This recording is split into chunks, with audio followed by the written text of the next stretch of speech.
અને તમારથી થાળી ઉખાડી લેજો.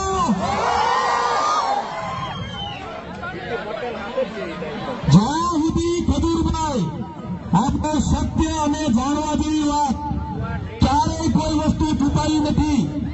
એટલે તમને કહેવા આવું છું ખાસ દાંડીગીરની અંદર ખજૂરભાઈ સેવા કરતા હતા ત્યાં સુધી હારા લાગતા હતા. ખજૂરભાઈ કોમેડી